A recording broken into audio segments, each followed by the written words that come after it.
मी तुमचा रीलवाले बाबा.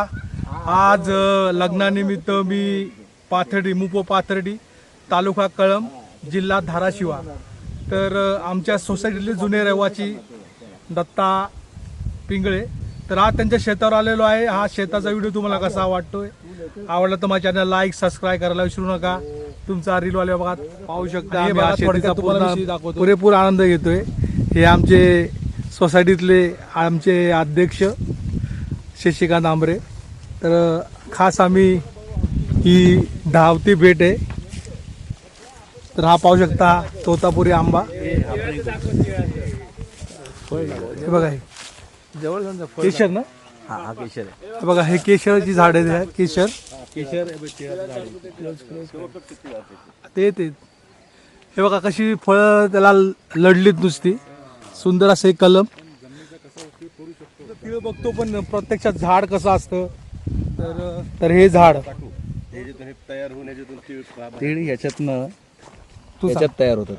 हे पहा याच्यामध्ये हे तीळ तयार होतं. या बोंड्यामध्ये तीळ असतात. हे जेव्हा परिपक्व होतं, हे तीळ जेव्हा परिपक्व झालं की हा बोंडा फुटल्याच्या नंतर हे तीळ. समाधान पिंगळे, नमस्कार. थोडं तुम्ही इंट्रोडक्शन द्या गावाबद्दल आणि थोडं. माझं नाव समाधान हरिदास पिंगळे. मी राहणार पाथर्डी तालुका कळंब जिल्हा धाराशिव. तर आपल्या या शेतामध्ये आज तुम्ही आलात, आम्हाला खूप आनंद झाला या गोष्टीचा. तुम्ही इथे आलात, सगळी आपली गावं मुंबईची माणसं. तर आपल्या लोकांना हे सांगणं की बघा ते आपल्या शेतामध्ये आपण इथे आता हे इडलिंबू किंवा गडलिंबू याला म्हणतो. तर हे झाड आहे त्याचं. हे मुतखड्यासाठी अतिशय उपयुक्त, मुतखडा किंवा थायरॉइड यासाठी खूप उपयुक्त असं हे आहे. याचं लोणचंही लोक हे करतात, घालतात. हे आपल्या या हलक्या जमिनीत सुद्धा हे अतिशय उत्तम प्रकारे आलेलं आहे. आपण तशी त्याची काळजी घेतलेली आहे त्याची हे करण्यासाठी. तसेच हे बघा इथे केशर आंबा आहे. हा बघा हा केशर आंबा. आता हे झाड आहे जवळजवळ एक 2-2.5-3 वर्ष होत आलेले आहे या झाडाला. पण हे आपल्या या मराठवाड्यासारख्या आमच्या दुष्काळग्रस्त भागात सुद्धा हा कोकणातला केशर आंबा आपण जो म्हणतो, तर अतिशय उत्तम प्रकारे हा इथं आलेला आहे. आम्ही तशी त्याची मेहनतही करून त्याला व्यवस्थित रेग्युलर खत पाणी हे करून त्याला हे आपण उत्तम प्रकारे याला आणलेलं आहे. हे वांग्याची झाडी. ही वांग्याची आपण सगळी रोपं लावलेली आहेत चांगली. आता त्याला ते उत्तम त्याला फुलं लागलेली आहेत. फळधारणा आता होईलच आता याच्यामध्ये या आठवड्यामध्ये.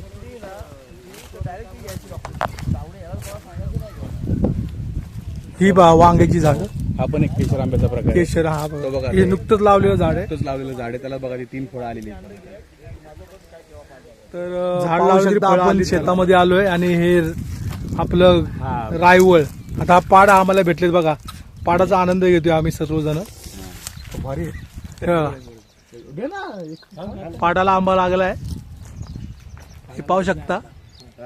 झाडाला पिकलाय आंबा. झाडाला आलेला आहे पाड बघा. आपण आलो आहे त्यांच्या आमराईमध्ये. हा समोर बघता हा आंबा आहे. खूप आंबट आहे. लोणच्यासाठी स्पेशल लोणचा आंबा. आंबट आंबा आहे हा बघा. ही कैऱ्या कशाला लाडल्यात.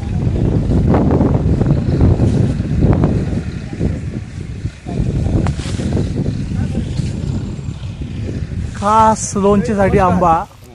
आम्ही आता इकडे बाप्पा आणि समाजांच्या गावी आलेलो आहोत आणि त्यांच्या आमराईमध्ये आलेलो आहोत. तिथे पाथर्डीला इथे आता आम्ही लोणच्याचे वेगवेगळे आंबे काढत आहोत. लोणच्यासाठी हा मोरंब्यासाठी खास स्पेशल आंबा आहे. आणि हा ह्याचं गोड आणि आंबट ह्याचं मधुर एकदम चव अशी आहे छानपैकी एकदम. आणि हा आपला काकडीसारखा लागतो आंबा जो आता आम्ही आंबे काढलेले आहेत. त्याची साईज ही आहे. आणि ह्याच्यामध्ये असं दाखवतो. ह्याच्यामध्ये आता बघाल तुम्ही हा असा काकडीसारखीच वाटतं आणि काकडीसारखी साईज आणि काकडीसारखाच लागतो हा. तर त्यासाठी खाण्यासाठी आम्ही आता तुम्हाला हे तुम्ही येऊन इथे स्वतः बघा, अनुभवा येऊन इथे समाजांच्या घरी. आणि तुम्ही आल्यानंतर तुम्हाला बकरा आणि गावठी कोंबडा पण खायला भेटेल तिकडे. धन्यवाद. हा आपला पांढरा आंबा. हा पॉन्ड्स रस पांढरा आहे एकदम. पॉन्ड्स कंपनीमधला ह्याला खास मागवलेला आहे. आणि त्याला आतमध्ये पावडर लावल्यामुळे आतमध्ये पांढरा गोरा झालेला आहे. जर हा पण तुम्ही हे करू शकता. आता आम्ही हा मुंबईला कुर्ल्याला नेत आहोत. कुर्ल्यासाठी आम्ही ह्याचं आगमन होत आहे कुर्ल्याला न्यायला. राजेश शिरसाट आहेत, त्यांच्या घरी हा आंबा असेल. तुम्हाला जर यायचं असेल तर राजेश शिरसाट यांच्या घरी येऊ शकता आंबा बघायला. फळं कशी लढली दिसते. आम्ही कुर्ल्यावरून इथे लग्नाला आलो होतो. आमचा मित्र समाधान आणि बाप्पा पिंगळे इथे राहतात पाथर्डीला, त्यांच्या घरी इथे मुक्कामाला रात्री आलो होतो. आणि आम्ही त्यांच्या आता आंब्याच्या वनामध्ये आलेलो आहे, आमराईमध्ये त्यांच्या. आणि ही आमराई ही औषध मारून आंबे पिकवलेली नाहीये, ही ऑर्गॅनिक आंबे आहेत त्याच्यामध्ये. आणि आम्ही ते आता खात आहोत आणि त्याची मजा घेत आहोत त्यासाठी. तर सर्व श्रोत्यांना हीच नम्र विनंती आहे की औषध मारलेले जे आंबे आहेत ते न खाता गावरान आंबे खावे, जेणेकरून तुम्हाला वर्षातनं एकदाच लोह भेटतं आंब्यामधनं, आणि ते लोह तुम्हाला शरीराला गरज आहे. त्यासाठी धन्यवाद. आणि हा चकनाचा आंबा आहे, हा दारू बरोबर पिताना तुम्ही खाऊ शकता. आणि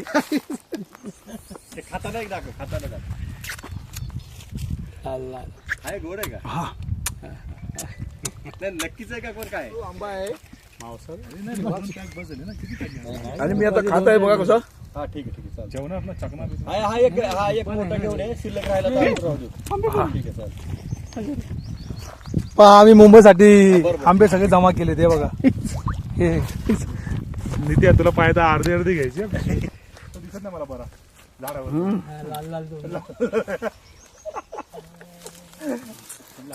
हा तोड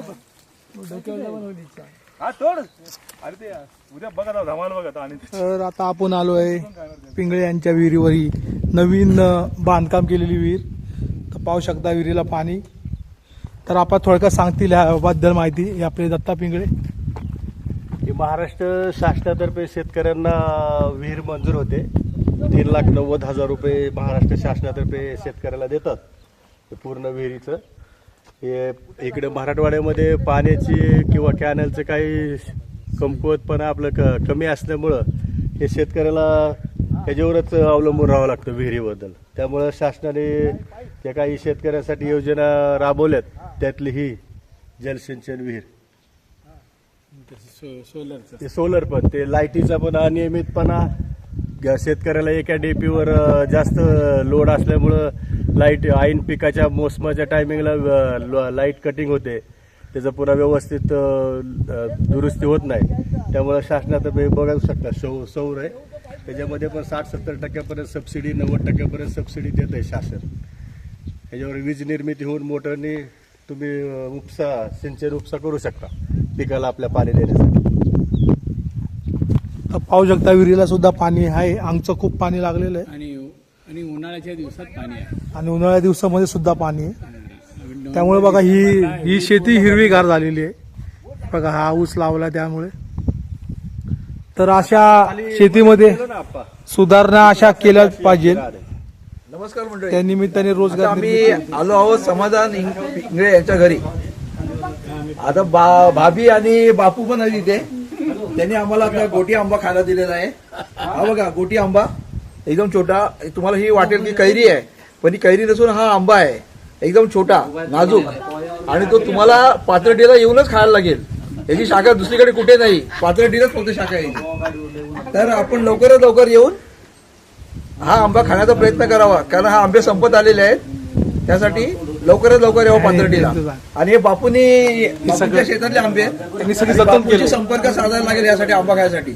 आणि हा आंबा सर्वात जतन यांनी केल्यामुळे आज हा आपल्याला बघायला याचं भेटतो. नाव आहे गोटी आंबा. आता आम्ही आलो आहोत समाधान पिंगळे यांच्या घरी. बाप्पा पिंगळे, समाधान पिंगळे आणि ते आमचे सगळे मित्र भेटलेले आहेत MIT वाले तिथे. आता आम्ही नारळ पाणी पित आहोत. बघा कसे नारळ काढले जातात आणि इकडे कसे नारळामधून पाणी पिलं जात आहे.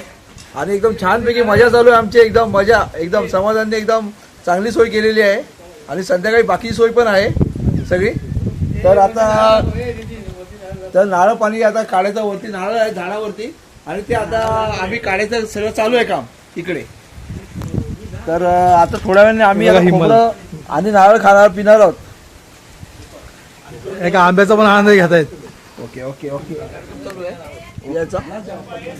याच्यामध्ये नारळ पाणी टाकत आहोत. हो लवकर या.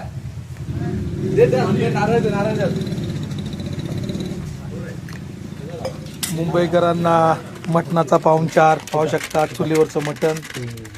तर आता आज आम्ही चालले चुलीवरचं मटण. हे आपले आचारी आपलेच हे सुंदर असं चुलीवरचं मटण. तर थोड्यात आम्ही मटणाचा आनंद घेऊ. आज पाहुणचार चालू आहे. मटणाची सुकं मटण पाहू शकता तुम्ही. सुंदर असं चुलीवरचं सुकं मटण. हा कांदा. नमस्कार मंडळी.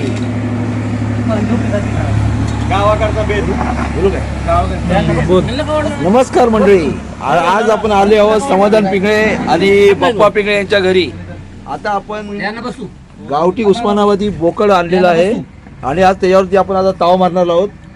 सुका मस्त एकदम बनवलेला आहे रस्सा.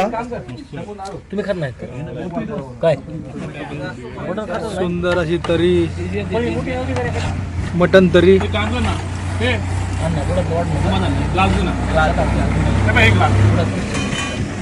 गावाकडचं जेवणाचा आनंद घेतोय आम्ही. सुंदर असं भाकरी, चपाती, हा कांदा, सुंदर असा पाहुणचार.